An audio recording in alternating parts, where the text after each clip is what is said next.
So I just did a pretty extensive and large broadhead test with 15 different broadheads. I put them through a variety of different tests. I wanted to determine penetration through different mediums. And so there was 3 different tests I did for all of them. And then another test that I did for a subset group of broadheads. I wanted to determine how accurate they were. And so we shot groups at 20 and 60 yards with hooter shooters to determine the variance based off of the control, which was field points. And then I also wanted to determine what type of blood trail they're going to make. And so we made a blood trailing metric and compare them all, talk about the differences in philosophies and ideologies behind each broadhead and the good and bad between, a cut-on contact 2-blade, cut-on contact 3-blade versus a hybrid or a straight expandable. Before we get started, full disclosure, OzCut is a partner of mine, but I still am performing these tests unbiased. I'm performing the OzCut broadheads versus the competitor broadheads the exact same way, and then the results are just going to shake out how they shake out. It is what it is. The OzCut broadheads fell where they fell in the list, and honestly, they did very well, and that's just the truth. So let's get into how I performed, some of these tests, what I was thinking whenever I was doing them, and then we can go over the results at the end of it. To start off, we're going to test penetration. When you think about shooting, you're thinking about testing out penetration, and a good medium for that, ballistics gel is a good one because, it simulates, I would say, close to like just pure muscle. And so I got these blocks of ballistics gel, and then I ran all of these arrows through it from the same distance. And then I got a foam target, a brand new foam target. I shot each broadhead through the target twice, and I took the average penetration from, those 2 shots, and that gave us our foam penetration. I also took a 2x6, and we shot them through the 2x6. I mean, a 2x6 is like the worst case scenario when it comes to, shooting an animal. You're talking about hitting like that front leg bone of an elk, that type of density, probably more dense than that. And I determined the penetration, off of that. Next thing I did is I got the hooter shooter out.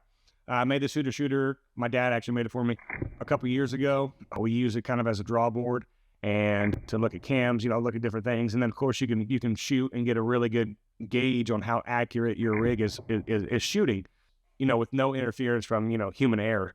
So the first thing that we got to do is we got to shoot a control group. I shot control groups with field points, and then I would go down there. I would measure a 3-shot group, and I would measure the circumference of that 3-shot group. And then that circumference would ultimately give us an average diameter. I didn't care where it hit on the target. That wasn't the point, because actually throughout the process, I ended up aiming at different spots on the target, so I wouldn't be shooting through, wearing the target out and shooting through it. So where it hit didn't really matter. What really was important is that, I was aiming at the same spot. We were aiming at the same dot, so to speak, and determining the actual size of the group.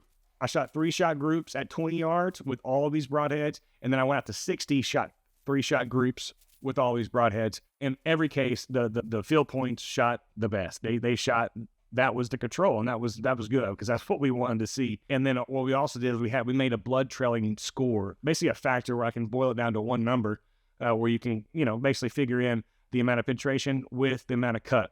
So when it comes to cutting length, it's pretty easy. So like a 2-blade, if it's a 1 1/8 cutting diameter, that is going to be a 1 1/8 cutting length. I mean, it's pretty simple because there's only 2 blades. It looks like this, right? But whenever you go to a 3-blade, it might have a 1 1/8 diameter, like, a hole.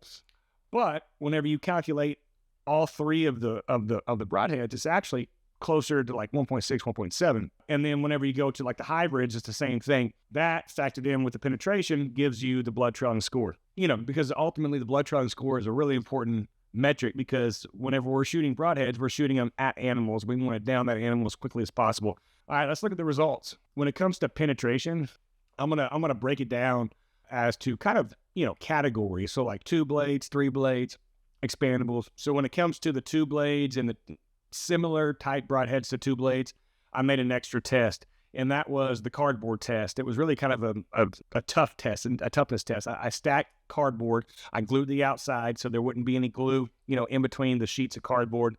And then on the outside of that, I put 3/8 inch plywood and then carpet on the outside of that. really ultimately, if someone's going to shoot a two blade or something like a two blade, something made out of a single piece of steel, they're going to be shooting that for the toughness, for the durability, for penetration.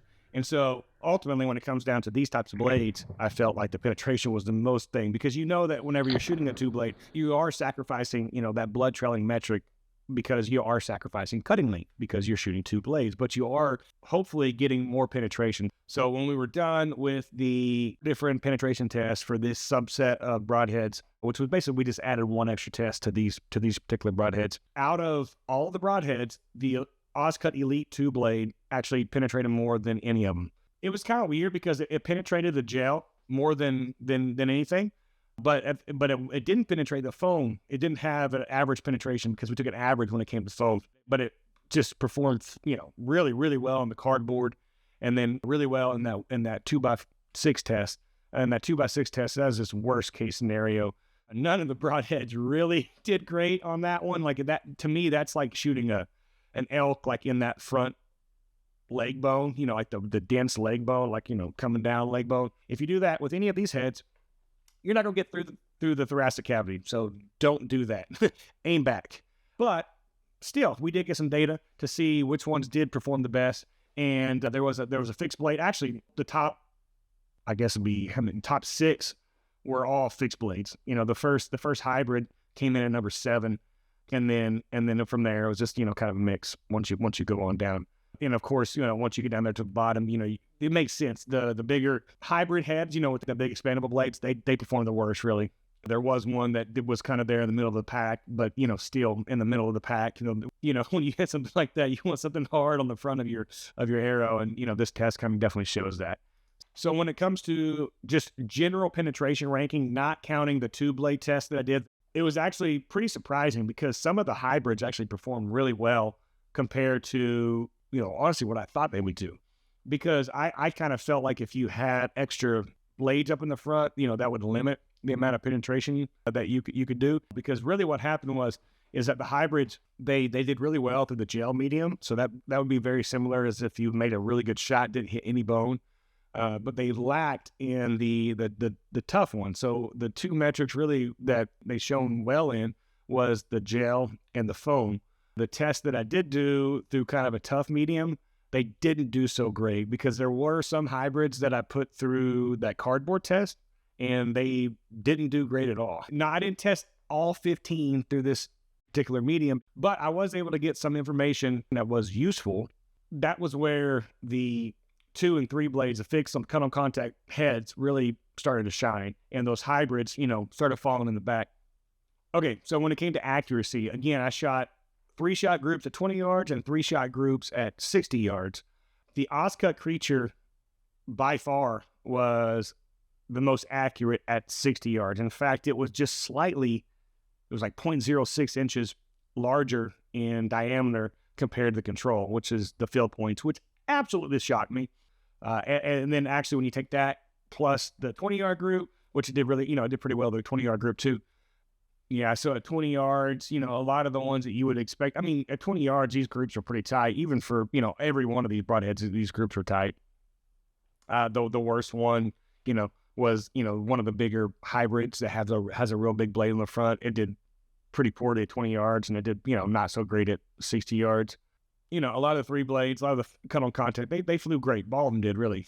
So that was pretty cool to see, but the Creature absolutely just shocked me. When it goes to blood trailing, it makes a lot of sense that when you add all these up, the hybrids are, at the top. The hybrids and the straight expandable literally are the top 4. So that makes total sense because whenever you're taking into account the amount of cutting length plus the penetration, this is what you get. This blood trailing metric is very, or which is an important metric, but it's also, you got to take into context the fact that if this metric is basically assuming you don't hit anything bad, in particular like a bone, because whenever you do hit something hard, these in general are the worst performing broadheads when it comes to hitting like a real hard bone. Those cut on contacts, those solid pieces of broadheads, those are the ones that perform the best in like the real stress tests. When it comes down to it, I got a lot of data here, and there were some things that were confirmed, just by me being a bow hunter for the last 20 something years, and shooting a variety of broadheads throughout those years. But there was also some things that were pretty surprising. There was some, like, for instance, I guess it should be that surprising because expandables were designed originally when they first came out, 20 years ago, however long the first time I seen one was, where, they were supposed to be field point accurate. And, it turns out that's what the case was when it came to one of them, the Oscut Creature. Literally at 60 yards is the same group size as the control, which is pretty impressive. The ones I put through the plywood and the cardboard, the actual just 2x6 that I shot through, those big expandable heads and those hybrids, they didn't have that penetrating power that the 2 and the 3 blade cut on contacts had, which, again, makes sense. Everything that I was taught and everything that I've seen growing up, that makes sense. But at the same time, those big broadheads, one of them was really accurate, but 2, they have a really good blood trailing score. And so ultimately what these results come down to, it's a philosophical question of what you want to shoot and, what are you sacrificing versus what are you gaining? I'm going to tell you this right now. You can put any one of these broadheads through the boiler room, the thoracic cavity, and it's going to put the animal down quickly. People usually kill deer with rocks and on the end of sticks. All these broadheads will work if you hit them in the right spot. By gathering these different data points from these different types of tests, these different mediums for penetration, to see how accurate they are, we can hopefully make informed decisions to either sway or reinforce our personal preference. So I've been shooting the Oscar 3 blade for years. And in fact, this test just kind of reinforces that I made a good decision, over the years. When you take into account the average penetration, 60-yard shot group, the blood trailing score, and then you average those rankings compared to the other 3 blades that are on the list, it's number 1. And so that makes me feel good. It reinforces what I've been doing for the last few years. Oscar is a partner. So I'm trying to determine what broadhead I want to be shooting this year. And the Creature is a new broadhead that they came out with. So, do I want to switch from the 3 blade to the Creature, or do I want to stick with what I know is good, which is that elite 3 blade? And I know the other broadheads are good too, because the other guys on, the My World team shoot those different broadheads. But I've been shooting the elite 3 blade. Whenever you compare broadheads with that Creature, it performs really well. And, so that makes me feel really, really good. And I seen how, literally, I was one pulling the trigger on the Hooter shooter. And, I seen how accurate this thing was at 60 yards. Ultimately, these tests just prove that there is no right answer. I got some great information, some great data to look through. For me, I'm super happy with the elite that I've been shooting. In fact, I've taken 4 animals this year, and already, hopefully more by the time this video gets out. And, they perform great, and they've been performing great for the last, I think this is my 3rd year shooting them, and they just done great, right? But this test right here gives me the confidence to potentially go to that Creature, because it really does perform really well and a lot of metrics that are really important, for hunting. So I'm going to put the full test results on the screen right now. You can pause it, look at whatever you want to look at, comment on whatever I, did wrong, what you think I should have tested, the way I should have tested it. Let me know what you think. If you didn't see your broadhead on here, maybe we can do another one in the future. And maybe there's a test that you would like to see going on, in the future as well. But I am going to continue going through these numbers and see if anything stands out. But that's my initial thoughts and reactions to all this information right now. And again, I'm happy with the broadhead that I'm shooting. It performed really well. And so that makes me feel good.